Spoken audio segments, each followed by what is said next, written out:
할렐루야. 하나님의 크신 사랑과 은혜와 위로하심이 여러분 모두에게 함께 하시기를 축원합니다. 귀하고 은혜로운 찬양 감사합니다. 옆에 분들하고 인사 나누시겠습니다.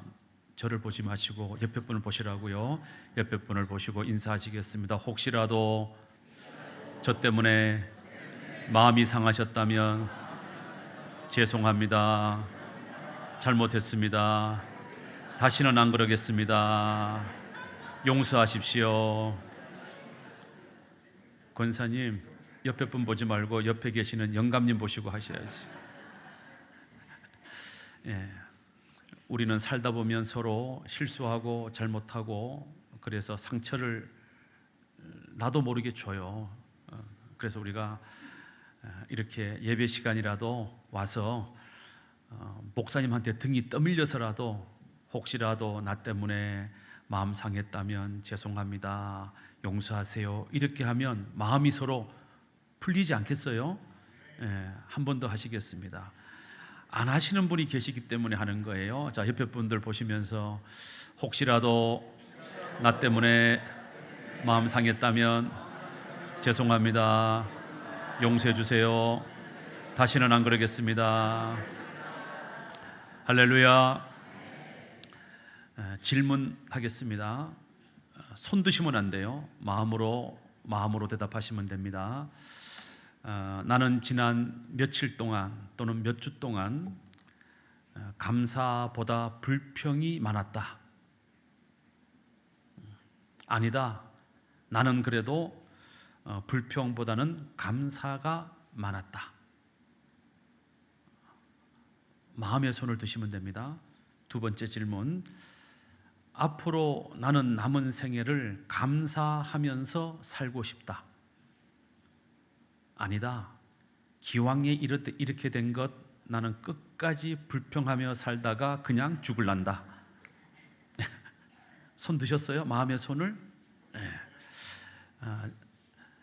제가 그런 생각을 잘 안 하는데 몇 주 전에 예배를 이렇게 인도하다가 제 마음에 너무너무 고맙고 감사한 거예요.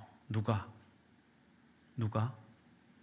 제가 예배 인도하다가 너무너무 고맙고 감사한 거예요. 누가? 여러분들이 너무너무 고맙고 감사한 거예요.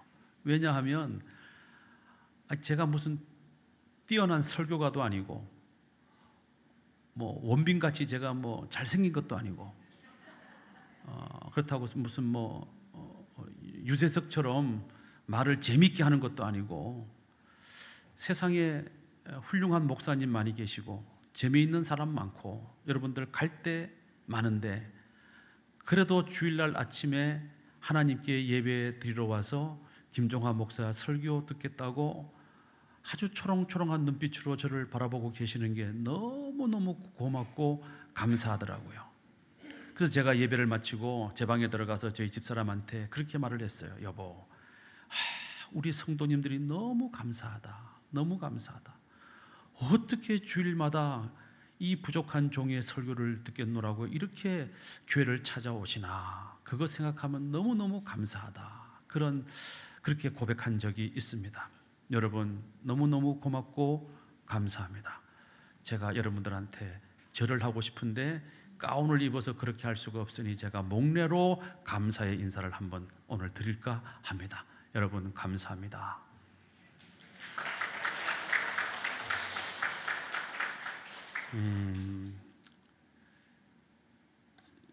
사람은 감사하는 것보다 불평하는 것이 더 많아요.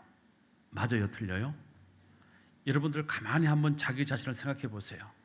감사할 때가 많아요? 불평할 때가 많아요? 말하면 또 뽀록 나니까 제가 대신 말해 드릴게요. 사람은 감사보다 불평이 많아요. 이유가 뭔지 아세요? 우리가 못돼 빠졌기 때문에? 그렇지 않아요. 감사하는 것보다 불평하는 것이 훨씬 더 쉽기 때문에 그렇습니다. 감사는 저절로 되지 않아요. 근데 불평은 저절로 되는 거예요. 감사는 훈련이 필요해요. 불평은 훈련이 필요치 않아요. 그냥 하는 겁니다. 우리가 집에서 자녀들 키울 때, 아주 어릴 때 애들한테 월남사탕, 못 알아들으시는구나 여러분들은. 그럼 눈깔 사탕, 이런 거 작은 거, 그러면 청포도 사탕, 아시죠? 이런 거 이제 하나씩 이렇게 주면서 애들한테, 우리 아들한테 딸들한테 아주 꼬맹이 때 그런 사탕 하나 이렇게 주면서 엄마가 뭐라 그래요? 주면서 뭐라 그래요? 뭐라고 시켜요? 감사합니다 해야지 하고 시켜요. 왜 그렇게 시켜요? 감사하는 것은 훈련이기 때문에 그렇습니다. 근데 여러분들 자식을 키우면서 불평해라, 불평해야지 이렇게 가르친 적 있어요, 없어요? 없어요. 그런데 애들이 크면서 엄마한테 불평해요, 안 해요? 엄청나게 잘해요. 안 가르쳐줘도 불평은 잘해요. 근데 감사는 안 한단 말이죠. 왜냐하면 감사는 훈련의 결과고 불평은 저절로 하는 것이기 때문에 그렇습니다. 미국 캔자스 시티에 가면 클라이스트 처치 유니티라고 하는 교회가 있습니다. 2000년대 초반에 이 교회에 목회하셨던 윌 보웬이라는 목사님이 계셨어요. 이분이 목회를 하면서 자기 성도들을 가만히 살펴보니까 감사를 많이 해요? 불평을 많이 해요? 불평을 많이 하는 거예요. 하나님을 믿는 거룩한 성도들임에도 불구하고 성도들이 감사보다 불평을 훨씬 더 많이 하는 거예요. 그래서 이 목사님이 도대체 우리 교회 성도들이 얼마나 불평을 많이 하는가 한번 곰곰이 관찰을 했어요. 그랬더니 불평을 적게 하는 사람이 하루에 한 15번 정도 불평을 하고, 불평을 많이 하는 사람은 하루에 한 30번 정도 불평을 하는 것을 발견하게 되었습니다. 여러분들 인정하세요? 여러분들도요, 체크를 안 해봐서 그렇지 체크리스트 들고 체크하면은요, 여러분들도 15번에서 30번 정도 매일 뭘 해요? 불평하면서 살고 있다는 거죠. 그래서 이 목사님이 이거 안 되겠다. 우리 교회 성도들이 감사하는 성도들이 돼야 될 텐데 왜 이렇게 사소한 일에, 아무것도 아닌 일에 불평하고 원망하고 짜증내고 성질내고 화를 내고 그렇게 살아갈까? 어떻게 하면 내가 우리 교회 성도들을 감사하는 성도들로 만들어 갈 수 있을까 고민하고 기도하다가 하나님이 아이디어를 주셨는데 팔찌를 만들어서 나눠줘야 되겠다 해서 팔찌를 하나 만들었어요. 이 팔찌입니다. 사진 보시죠. 자, 이 팔찌 보라색으로 된 팔찌인데요, 보라색은 변화를 나타내는 상징적인 색깔입니다. 그러니까 이 보라색 팔찌를 끼고 변화해라 그런 뜻이 있겠죠. 이 팔찌에 영어로 뭐라고 써져 있어요? 뭐라고 써져 있나요? 그렇게 써져 있어요. 알아들으셨죠? 못 알아들으셨어요? 항상 뭐하라? 감사하라. 이런 글귀가 적혀져 있는 거예요. 그래서 이 팔찌를 교인들에게 하나씩 다 나눠준 다음에 이 팔찌를 끼고 있다가 오른팔에 끼든 왼팔에 끼든 끼고 있다가 혹시라도 내가 불평한 것 같아 이런 생각이 들면 얼른 이 팔찌를 다른 팔찌로 옮겨 끼우라는 거예요. 또 이쪽 팔에 끼고 있다가 또 내가 불평한 것 같아 그러면 다시 이 팔찌를 이쪽 팔로 옮겨 끼우라는 거예요. 그러면서 본인 스스로가 내가 얼마나 불평을 많이 하는지 한번 깨달으라고 그렇게 팔찌를 끼워 준 겁니다. 근데 이 성도들이 이 팔찌를 끼고 있음에도 불구하고 처음에는 이 팔찌를 인식하지 않고 그냥 계속 불평을 하더라는 거죠. 근데 어느 순간부터 성도들이 내가 불평했네? 팔찌를 옮겨 껴야지. 이쪽으로 옮기고 또 살다가 내가 또 불평했네? 또 이쪽으로 옮기고 이렇게 하다 보니까 성도들 스스로가 내가 지금 불평을 하지 않아야 될 상황인데 불평을 하고 있구나. 자기 자신을 돌아보게 되고 불평하는 자기 자신이 부끄러워지고 그래서 마음속에 내가 불평을 하지 말아야지 다짐하게 되고 그렇게 한 4개월쯤 지나가니까 점점 불평이 작아지기 시작하더니 8개월쯤 되니까 성도들 입에서 불평이 완전히 사라지고 입만 열면 뭐 하더라? 감사하더라. 놀라운 변화가 일어나게 되었다는 거예요. 그래서 원망과 불평으로 가득 찼던 교회가 기쁨과 감사로 가득 차면서 지역에 있는 사람들에게 선한 영향력을 미치게 되었고, 그 소식이, 그 소문이 드디어 방송국에까지 전달이 되었습니다. 그래서 2009년에 미국에서 가장 유명한 오프라 윈프리 쇼하고 투데이 쇼에서 이 목사님을 초청을 했어요. 방송국에 나오셔가지고 대담을 좀 하자. 도대체 당신 교회 교인들을 어떻게 그렇게 감사하는 사람들로 변화시켰느냐, 이 문제를 가지고 한번 얘기하자. 그래가지고 목사님을 이 방송국 오프라 윈프리 쇼와 투데이 쇼에 출연을 시켰어요. 그래서 방송국 전파를 타고 이 목사님의 이야기가 전 미국으로 쫙 퍼져나가기 시작을 했습니다. 그러면서 이후에 우리가 불평 없는 세상을 한번 만들어 보자 라고 하는 불평 없는 세상 만들기 운동본부가 미국에서 만들어졌습니다. 그리고 지금은 전 세계 80개 국가에서 약 1,000만 명 이상이 이 보라색 팔찌를 손목에 끼고 불평 없는 세상 만들기 운동에 동참하고 있는데, 이 운동이 우리 한국에도 소개가 되었어요. 2009년에 어떻게 소개가 되었냐 하면, 이 목사님이 쓰신 이 책 한 권이 번역되면서 우리 대한민국 안에도 불평 없는 세상 만들기 운동본부 한국 지부가 만들어져 있습니다. 책을 보시죠. 이 책입니다. 불평 없이 살아보기. 굉장히 좋은 책이에요. 특별히 자기 자신이 불평을 많이 한다고 생각하시는 분들은 꼭 이 책을 사서 읽어보시고 여러분들 불평에서부터 해방되시기를 주님의 이름으로 축원합니다. 자, 이 책에 보면 윌 보렘 목사님이 이런 말을 했어요. 함께 읽겠습니다. 시작. 부정적인 말이 부정적인 생각을 부르고 이것이 또 부정적인 결과를 가져온다. 그러므로 행복하고 성공적인 삶을 위해 우리는 무엇을 멈춰야 한다? 불평을 멈춰야 한다. 행복한 삶을 살기를 원한다면, 성공적인 삶을 살기를 원한다면 여러분들이요, 불평을 멈추십시오. 이게 윌 보웬 목사님의 주장이에요. 그런데 여러분, 이거 모르는 사람 있습니까? 우리 이거 다 알고 있어요. 이거 누가 몰라요? 다 알고 있는 거지. 그럼에도 불구하고 우리는 뭐 합니까? 불평합니다. 원망하고 불평하고 짜증내고 성질내고 화를 냅니다. 왜 그렇습니까?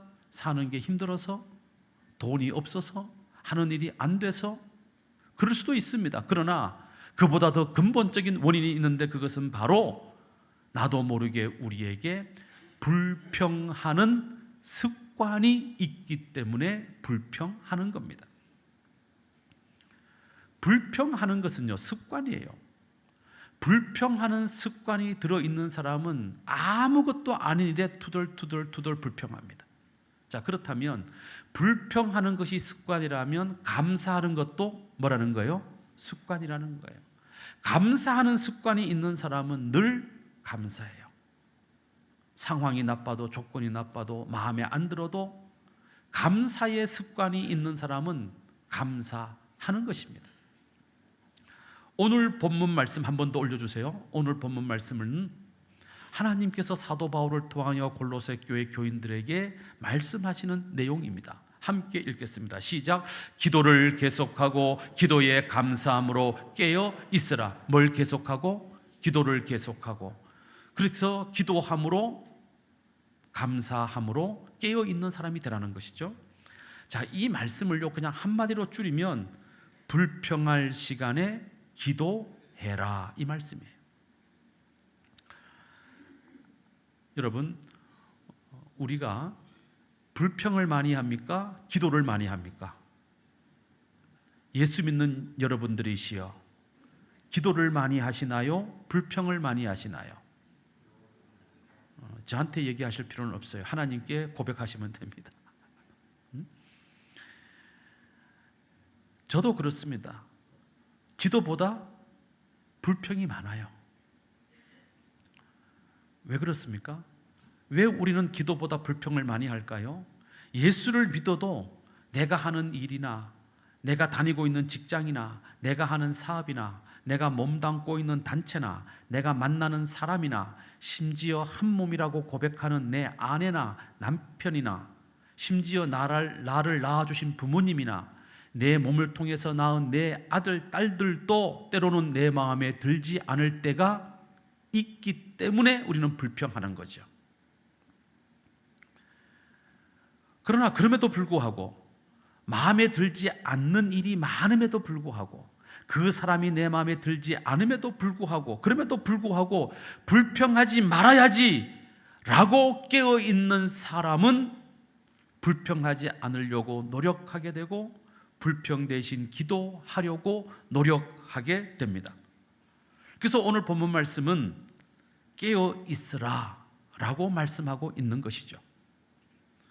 자, 그러면 여러분, 우리가 불평하지 않으려면 우리가 정신적으로, 마음적으로, 영혼적으로 깨어 있어야 되는데 우리가 불평하지 않기 위해서 우리의 정신이 깨어나고 우리의 마음이 깨어나고 우리의 영혼이 깨어나려면, 깨어 있으려면 어떻게 해야 되겠습니까? 두 눈을 부릅뜨고 잠 안 자고 있으면 깨어 있는 것입니까? 그렇지 않습니다. 오늘 본문 말씀에 보면 기도하라고 말씀하고 있습니다. 다시 말하면 우리의 마음이 깨어나고 우리의 정신이 깨어나고 우리의 영혼이 깨어날 수 있는 유일한 방법은 뭐라는 거예요? 기도라는 것입니다. 불평할 수밖에 없는 남편의 문제를 가지고 불평하지 말고 기도함으로 깨어 있는 사람은 감사할 수 있게 된다는 것이죠. 자식의 문제 때문에 불평할 수밖에 없는 그런 일이 있다 할지라도 기도함으로 깨어 있는 사람은 불평하지 않고 감사할 수 있게 된다는 것입니다. 시댁 문제 때문에 우리가 불평할 수밖에 없는 일들이 얼마나 많이 있습니까? 얼마 전에 우리 누님께서 우리 집 사람에게 전화 한 통을 했어요. 아, 이거 하면 안 되는데, 이거 우리 가족들이 설교 듣는데, 생략. 그 전화 받고 우리 집사람 마음이 안 편했어요. 그것을 듣고 있는 저도 안 편했어요. 저도 안 편했어요. 제 속에서 불평이 올라왔어요. 뭘 그런 것 가지고 전화를 다 해? 여러분, 그럴 때 있어요, 없어요? 있어요. 있어. 그런 불평할 수밖에 없는 상황에 처해 있을 때 기도함으로 깨어 있는 사람은 아, 이거 잘못됐구나. 불평을 누르고 감사로 바꿀 수 있게 된다는 것입니다. 불평할 수밖에 없는 불만족스러운 여러 가지 상황이 있고 불평할 수밖에 없는 불만족스러운 여러 가지 일들이 우리 주변에 널려 있지만 교회의 이런저런 일들 때문에 내가 불평할 수밖에 없는 그런 상황에 놓여 있지만 기도함으로 그 마음과 정신과 영혼이 깨어 있는 사람은 불평을 잠재우고 감사할 수 있게 되는 것입니다. 그래서 오늘 성경 말씀은 기도하라고 말씀하시고 기도하되 계속해서 기도하라고 말씀하고 있는 것입니다. 여러분 생각해 보십시오.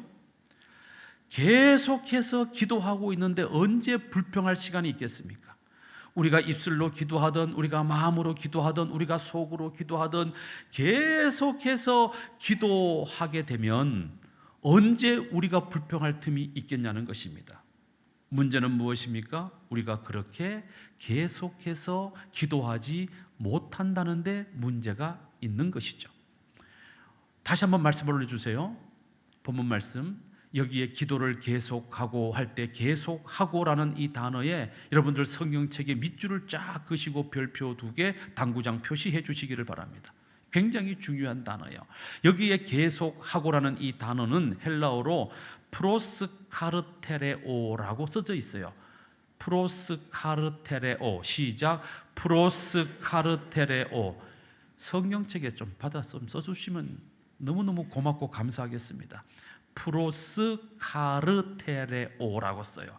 이 단어는 두 단어가 합쳐진 거예요. 프로스라는 단어와 카르테레오라는 단어가 합쳐진 거죠. 프로스라고 하는 말은 뭐냐면 무엇을 향하여 이런 뜻이에요. 프로스, 뭐뭇을 향하여, 그런 뜻이에요.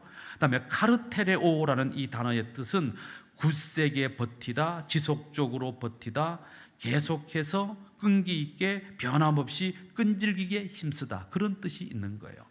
그러니까 기도를 하는데 기도를 계속하라라는 이 말씀은 기도를 하는데 기도라는 목표, 기도의 응답이라는 목표를 놓고 우리가 기도할 때 끈기 있게 계속해서 지속적으로 변함없이 끈질기게 기도하라는 것입니다. 그렇게 기도할 때 우리의 마음속에 불평이 사라지고 감사가 찾아오게 된다는 것입니다. 여러분, 우리가 그렇게 기도할 수만 있다면, 우리가 입술을 벌려서 그렇게 기도하든, 아니면 우리가 정신적으로 그렇게 기도하든, 우리가 마음으로 그렇게 기도하든, 우리가 그렇게 계속해서 끈질기게 지속적으로 변함없이 그렇게 기도하게 된다면 불평은 사라지게 된다는 것입니다. 문제는 우리가 그렇게 하지 못한다는 거죠. 그래서 감사보다 불평이 훨씬 더 많아지게 되는 것입니다.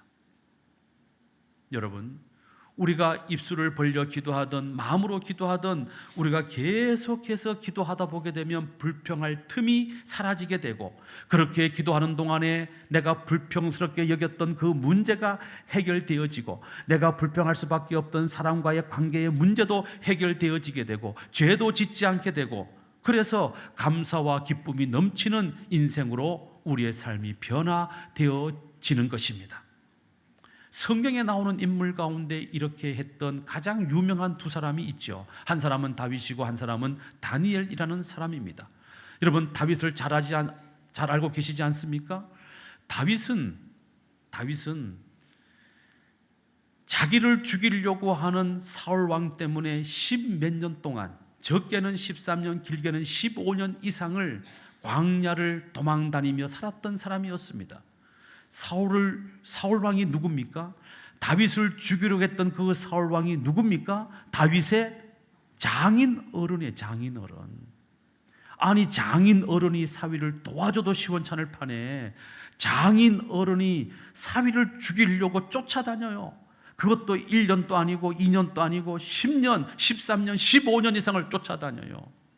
그래서 다윗이 그 10몇 년 동안을 거지같이 광야를 떠돌아다니면서 구걸하고 살지 않습니까? 여기저기 가서 자기의 생명을 보존해 달라고 그렇게 구걸하며 살지 않습니까? 한 명도 아니고 군사를 3,000명씩 보내가지고 그렇게 자기를 죽이려고 했던 그 사울왕, 자기 장인어른, 그 장인어른에 대해서 다윗이 불평하려고 했다면 얼마든지 불평할 수 있죠. 할 말이 얼마나 많았겠어요. 그런데 성경을 읽어보면요, 놀랍게도 다윗은 단 한 번도 자기를 죽이려고 했던 그 사울왕을 향하여 원망하거나 불평한 적이 없다는 사실입니다. 다윗이 기록한 시편을 읽어보게 되면 이 시편은 전부 대부분 다윗이 자기를 죽이려고 하는 사울 왕을 피하여 도망 다니면서 하나님께 기도하고 간구했던 내용을 모아서 기록한 게 시편에 기록된 다윗의 시들입니다. 다윗이 이 시편을 무슨 목가적인 좋은 경치 좋은 데 앉아가지고 한가롭게 앉아가지고 무슨 폼 잡고 쓴 시가 아니라는 거예요. 이 시편의 대부분은 뭡니까? 자기를 죽이려고 하는 사울왕을 피해서 이리저리 도망다니면서 그 급박한 상황 속에서 원망할 수밖에 없고 불평할 수밖에 없고 짜증낼 수밖에 없고 화낼 수밖에 없는 그런 상황 속에서 다윗이 그럼에도 불구하고 무릎을 꿇고 하나님께 기도하면서 하나님, 나를 도와주십시오, 이 위기에서 건져내어 주십시오 라고 기도했던 내용들로 가득 차 있는 게 시편입니다. 그렇게 다윗은 원망하고 불평할 수밖에 없는 상황 속에서 기도했기 때문에 단 한 번도 사울 왕을 향하여 원망하거나 불평하지 않았다는 것이죠. 그래서 다윗은 위대한 겁니다. 또 다니엘은 어떻습니까?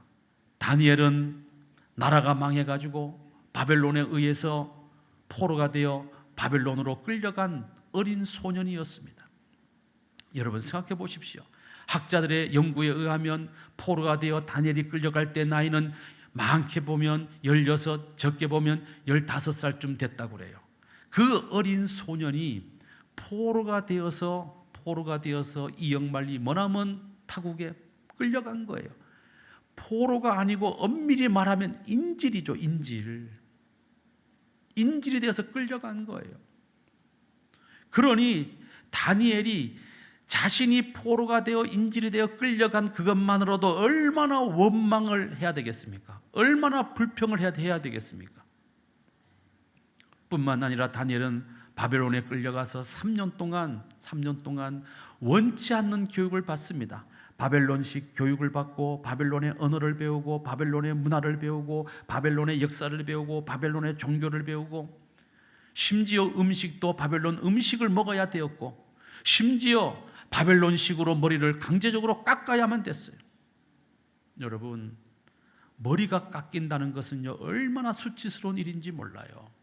여자분들은 잘 모르시죠? 우리 남자분들, 제 또래들은 다 아시는 일이잖아요. 우리 중고등학교 다닐 때 머리 길었다고 선생님이 갑자기 교실 들어와가지고 바리깡 아세요?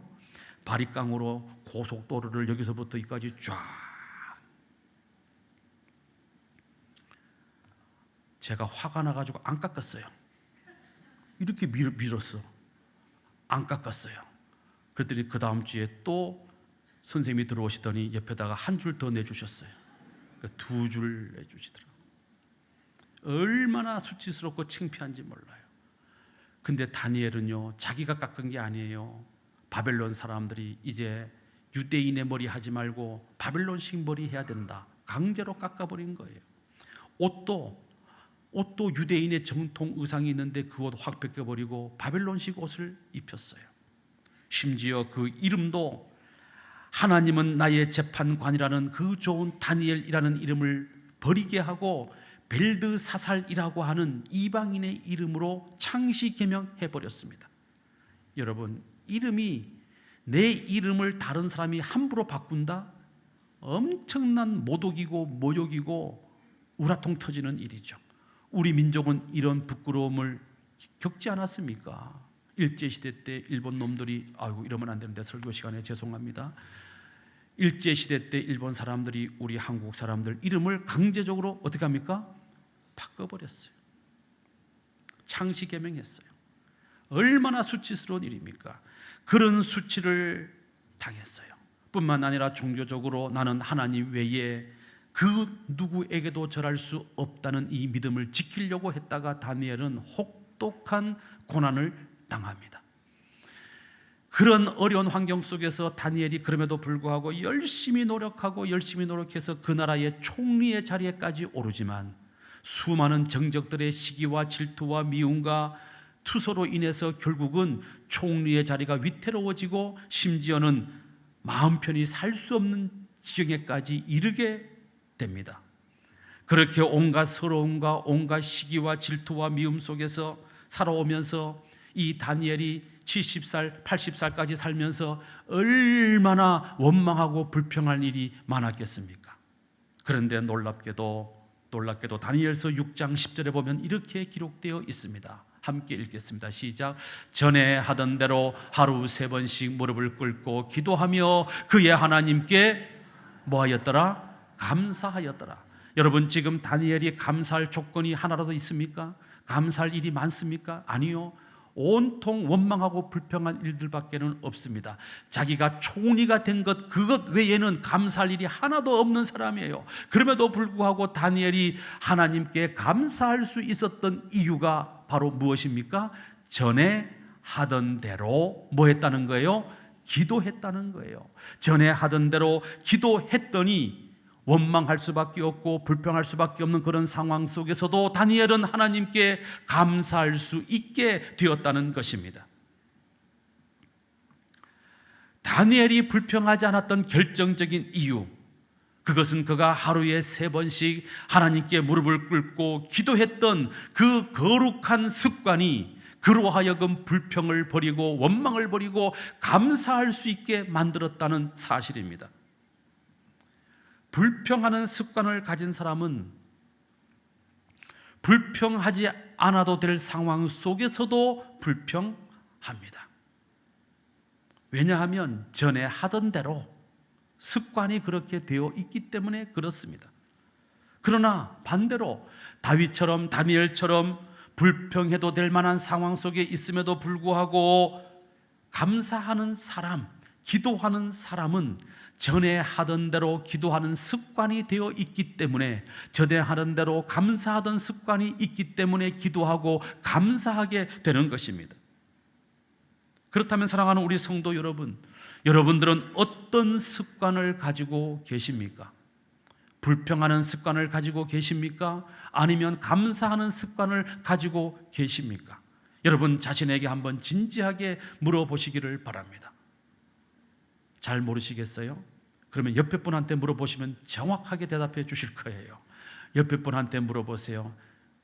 내가 감사를 많이 합니까? 불평을 많이 합니까? 한번 물어보세요.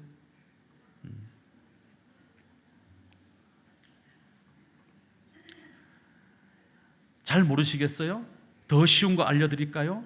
더 쉬운 거는요, 여러분들 주변에 나이를 먹으면서 여러분들 주변에 사람들이 모이세요? 사람들이 떠나가세요? 또 그렇게 또 막 대답을 크게 하시면 좀 그렇지. 사람이 모이는 경우는요, 그 사람과 함께 있으면 기쁘고 즐겁고 행복하고 좋기 때문에 모이는 거예요. 사람이 떠나는 것은 왜 그래요? 그 사람과 함께 있으면 뭔가 불편해, 힘들어. 그러니까 자꾸 멀어지는 거예요. 그러면 어떤 사람에게서 사람들이 멀어질까요?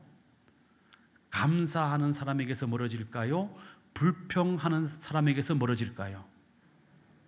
불평하는 사람에게서 사람이 멀어져요. 왜? 사람은요, 누구나 다 힘들어요. 세상 사는 게 쉽지가 않잖아요. 다 힘들고 어렵게 삽니다. 그런데 나도 세상에서 힘들고 어렵게 살았는데 내가 집에 들어왔더니 마누라가 계속 징징거리고 화를 내고 짜증내고 원망하고 불평해. 그러면 그 아내 옆에 남편이 가고 싶겠어요? 안 가고 싶겠어요? 우리 박창석 장로님. 네? 가까이 가고 싶지 않아요. 내 아내지만 내 아내가 원망하고 불평하고 입만 열면 징징거리고 짜증내면은요, 가까이 가고 싶지 않아요. 그래서 남편들이 집에 늦게 들어오는 거예요. 저는 회사 다닐 때 저는 6시 땡맨이었어요. 별명이 6시 땡맨. 지금으로부터 30년 전에요, 직장 생활하는 사람이 6시에 땡 종친다고 퇴근한다? 있을 수 없는 일이에요. 다 상사들 눈치 보고 퇴근 시간이 8시, 9시, 어떨 때는 10시 막 넘어가죠. 퇴근 못해요. 그런데 저는 6시만 딱 되면 딱 덮고 컴퓨터 딱 끄고 퇴근합니다 하고 집으로 달려가요. 왜 달려가겠어요? 왜 달려가겠어요? 집에 가면 너무 기쁘고 감사 잘하는 우리 이운조 사모가 있으니까 저희 애들 보러 안 갔어요. 우리 애들 보러 안 갔어. 우리 집사람 보고 싶어서 빨리 달려갔어요. 여러분, 남편이 집에 잘 안 들어와요. 늦게 들어와요. 나한테서 자꾸 멀어져요. 이유는 불평하는 아내에게 있다는 사실을 아내들이여 기억하시고 감사하는 아내들이 되시기를 주님의 이름으로 축원합니다. 나이를 먹었더니 아내들이 자꾸 남편을 멀리해. 아우, 우리 삼식이가 말이야. 밖에 나가면 그렇게 말을 합니다. 그렇게 말하는 이유가 뭐겠어요? 남편이 퇴직을 해가지고 집에 있으면서 자꾸 아무것도 아닌 것 가지고 불평한단 말이에요. 불평한단 말이에요. 왜 치약은 이렇게 짰냐? 잘 모르세요? 왜 치약을 중간부터 짜냐? 자꾸 남편이 불평을 해. 그러면 아내가요, 그 남편 옆에 있고 싶지 않아요. 그래서 자꾸 밖으로 나가는 거예요. 여러분, 우리가 힘들게 어렵게 인생을 살아가는데 내가 만나는 그 사람이 만나기만 하면 원망하고 불평하고 짜증내고 성질내고 화내고 그러면요, 그 사람 곁에 가고 싶지 않아서 점점점 사람들이 멀어지는 거예요. 그러나 내가 인생 살기 참 힘들고 어려운데 그 사람 옆에만 가면 그 사람은 기뻐하고 즐거워하고 희망적인 얘기를 하고 감사의 얘기를 하고 이러면은요, 그 사람 옆에 가면 자꾸 새 힘이 생겨 위로를 받는 것 같아. 그러면 자꾸 그 사람 곁으로 다가가게 되어 있는 것입니다.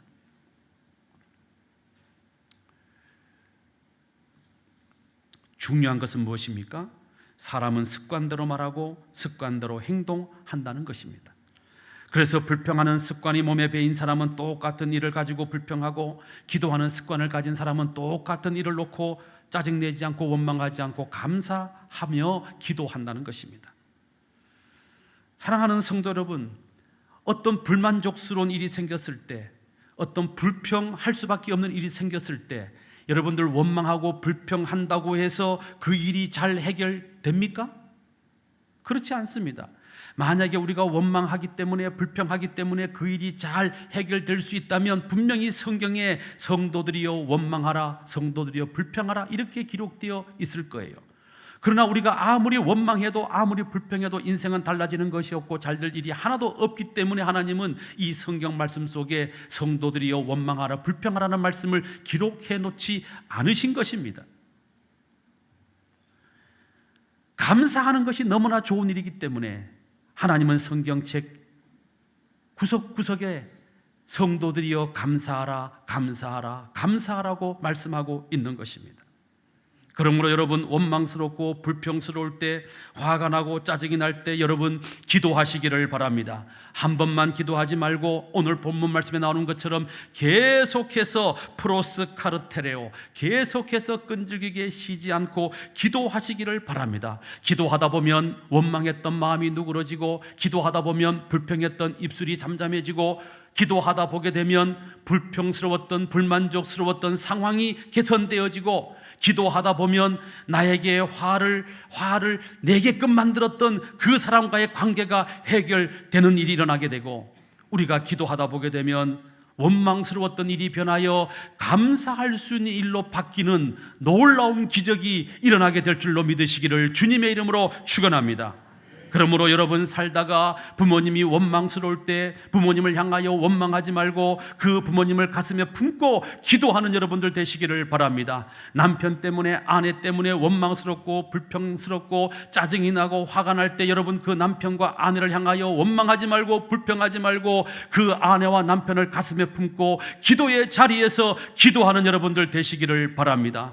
자식들이 속을 썩여서 그 자식 때문에 허파가 뒤집어지고 화가 나고 우라통이 터지고 짜증이 나고 내 인생이 왜 이 모양이냐고 원망 불평하고 싶을 때, 그때 여러분 기도의 자리에 나와서 그 자식을 위해서 기도하는 여러분들 되시기를 주님의 이름으로 축원합니다. 교회 나왔더니 성도들이 나를 화나게 만들고, 교회 나왔더니 성도들이 나를 비웃고, 교회 나왔더니 성도들이 나를 시험에 들고, 교회 나왔더니 세상에 이런 성도들이 있나 원망하고 불평할 만한 일이 생겼을 때 여러분 그 성도들을 가슴에 품고 기도의 자리에서 기도하시기를 바랍니다. 교회 나왔더니 거암교회 김종환 목사 소문 듣고 봤더니 이야, 저 목사 저럴 수가 있나? 혹시라도 저 때문에 화가 나고 저 때문에 불평이 생기고 저 때문에 원망스러운 일이 생겼을 때 여러분 저를 향하여 원망하시고 불평의 눈빛으로 저를 째려보시면 제가 심장이 떨어지니까 그렇게 하지 말고 여러분 이 부족한 종을 위해서 기도의 자리에서 주여 우리 김종환 목사 위에 기도합니다 하고 기도해 주는 여러분들 되시기를 주님의 이름으로 축원합니다. 교회가 하는 일이 다 내 마음에 들지 않아요. 원망스러울 때도 있고 불평스러울 때도 있어요. 그럴 때 여러분 그 일을 하시는 분들을 위해서 기도해 주는 여러분들 되시기를 바랍니다. 직장이 마음에 들지 않아서, 사업이 마음에 들지 않아서, 함께 만나는 사람들이 마음에 들지 않아서 원망이 생기고 불평이 생기고 짜증이 생길 때 여러분 원망 불평한다고 그 사람 바뀌는 게 아니고 그 일이 바뀌는 게 아니에요. 기도할 때 변화가 일어나는 것입니다. 기도의 자리에서 기도하는 여러분들 되시기를 주님의 이름으로 축원합니다. 그런데 목사님 도저히 내가 그 인간 기도가 안 됩니다. 그럴 때 있어요, 없어요? 우리 교회는 없어요. 지금 보니까 다른 교회에 있는 것 같아. 도저히 목사님 내가 그 인간 내가 기도가 안 됩니다. 그럴 수 있어요, 없어요? 있어요. 그럼 어떻게 해야 돼요? 그 인간 때문에 내가 막 지금 미칠 지경이야. 그 인간 때문에 내가 지금 죽을 지경이야. 그 인간 보면 그냥 모가지를 확 비틀고 싶어. 그 인간 보면 내가 그냥 막 우라통이 터져, 막 원망 불평이 막 솟구쳐 올라. 으아, 막 죽겠어. 근데 기도가 안 돼. 그 사람을 위해서 기도해야 되는데 기도가 안 돼. 어떻게 해야 되겠냐 이 말이에요. 어떻게 해야 돼요? 기도 안 하면 됩니다. 뭘 고민하셔. 기도 안 하면 돼. 아니 그러면 목사님 기도하라 해놓고 또 기도하지 말라면 어떻게 합니까? 그때는 그냥 기도의 자리에 나오셔가지고 하나님 앞에 주여 아시지요? 주여 아시지요? 주여 내 마음을 아시지요? 그 사람 때문에 내가 이렇게 힘들어하는 것 주님 아시잖아요. 그렇게 하나님 붙들고 탄식하고 호소하고 울고 눈물 뿌리면 하나님께서 여러분들 마음속에 있는 그 사람과의 관계 속에서 원망스럽고 불평스러웠던 그 일들을 잊혀지게 하고 극복하게 하고 새롭게 하고 여러분들의 마음에 새살이 돋도록 하나님이 역사하실 줄로 믿습니다. 여러분, 저는요 제 인생을 망가뜨리려고 아주 작정하고 덤벼들었던 많은 사람들이 있었어요. 그 사람들 때문에 제가 얼마나 힘들었는지 몰라요. 그 사람들 때문에 스트레스를 받아가지고 없던 질병도 생기고 눈도 안 보이고 막 가는 병들고 막 그래서 목회를 그만둬야지, 내가 목회를 그만둬야지, 내가 이런 목회를 왜 해야 되나, 수도 없이 그런 생각을 했던 날이 있어요. 목사기 때문에 그 사람 위해서 기도해야지, 축복해야지, 기도의 자리에 나와서 앉아있지만 기도가 안 돼요. 그 사람만 생각하면 막 여기서 그냥 막 확 올라와, 기도가 안 돼요. 새벽 기도 자리에서 주여 아시지 않습니까? 내가 어떻게 하면 좋겠습니까? 기도할 때 하나님이 한 달쯤 기도했던 하나님이 제 귀에, 제 마음속에 하나님이 내가 네 원수의 목전에서 상을 베풀리라, 그 말씀 한 말씀을 딱 주시는데 제 마음속에 그 사람들에 대한 원망이 다 사라져, 불평이 다 사라져, 그 사람들에 대한 미움이 다 사라졌어요. 여러분, 기도가 안 될 때는 뭐 하면 된다? 안 하면 된다. 기도하지 말고 하나님께 뭐 해라? 하나님께 탄식하면 돼요. 하나님은 우리의 탄식을 들으세요. 하나님은 우리의 눈물을 기억하세요. 하나님은 우리의 속에서 솟구쳐 오르는 이 울분의 소리를 듣고 계세요. 하나님, 그 능력을 믿고 여러분들 기도의 자리는 지키셔야 한다는 것입니다. 미국의 최고의 암센터, 우리 교회 암 환자가 많기 때문에 이 말씀을 드리는 거예요. 미국의 암센터에 MD 앤더슨이라고 하는 그 암센터가 있어요. 미국에 가면 아주 유명한 암센터인데 우리로 따지면 국립 암센터 같은 데죠. 여기에 종신교수인 김의신 교수가 있습니다. 사진으로 만나보시죠. 이분입니다. 이분인데 세계에서 암 분야의 최고 권위자예요. 최고의 암 의사입니다. 자, 이분이 책을 썼어요. 암에 지는 사람, 암을 이기는 사람. 이 책 꼭 사서 읽으시기를 바랍니다. 이분이 이런 말을 했어요. 다음 화면. 예. 미국 최고의 암센터인 텍사스 대학교 MD 앤더슨 암센터의 종신교수인 김의신 박사입니다. 종신교수, 미국 대학에서 종신교수는 죽을 때까지 교수의 직분을 유지하는 거예요. 엄청난 예우와 대우를 받죠. 자, 이분이 이런 말을 했어요. 함께 읽겠습니다. 시작. 암 환자들 가운데 시골이나 작은 도시에서 온 환자들이 대도시에서 온 환자들보다 훨씬 더 치료 효과가 좋다. 왜냐하면 시골이나 소도시에서 온 환자들은 큰 병원에 왔다는 것만으로도 만족해하고 감사하고 의료진을 신뢰하기 때문이다. 그러나 대도시에서 온 환자들은 주워 들은 것이 많아가지고 자기가 알고 있는 대로 의사들이 해주지 않으면 왜 그렇게 안 해주느냐고 따지고 불평하기 때문에 시골이나 작은 도시에서 온 환자들보다 치료 효과가 좋지 못한 경우가 훨씬 더 많았다. 차이가 뭐라는 거예요? 감사하냐 안 하냐의 차이라는 거예요. 서울에 있는 사람들은요, 아산중앙병원 가가지고 의사들이 마음에 안 들어, 의사가 내가 해달라는 대로 안 해줘, 병원이 여기밖에 없어, 세브란스 가면 되지, 세브란스 가버립니다. 세브란스 갔다가 또 의사가 마음에 안 들어, 병원이 여기밖에 없어, 서울대병원 가면 됩니다. 서울대병원 갔더니 또 의사가 마음에 안 들어, 병원이 여기밖에 없어, 삼성병원 가면 됩니다.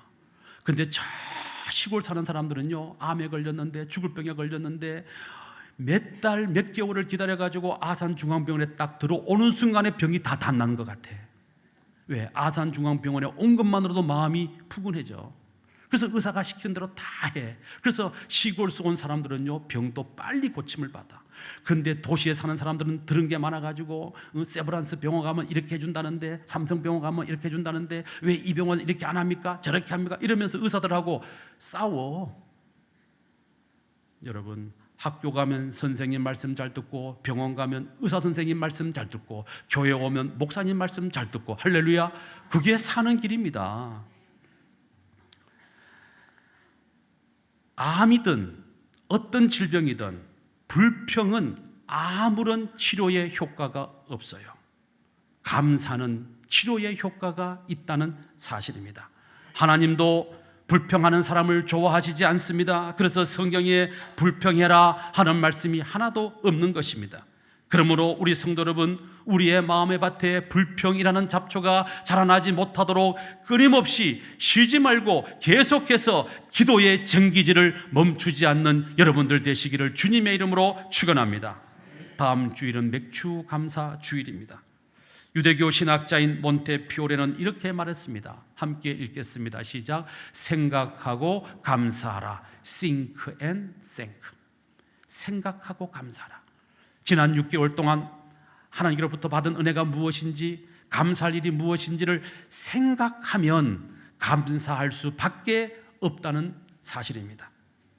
여러분들, 맥주 감사주를 어떻게 지켜야 될까? 여러분들 주보에 제가 다 올려드렸습니다. 잘 읽어보시고 다음 주일 지난 6개월 동안 받은 은혜를 생각하고 하나님 앞에 힘껏 전심으로 감사하는 여러분들 되시기를 주님의 이름으로 축원합니다. 거룩하신 아버지 하나님, 우리 모든 성도들이 감사함으로 마음의 불평과 원망을 이기고 주님이 주시는 기쁨과 은혜를 마음껏 누리며 살아가도록 복을 내려 주시옵소서. 예수님 이름으로 기도드리옵나이다. 아멘.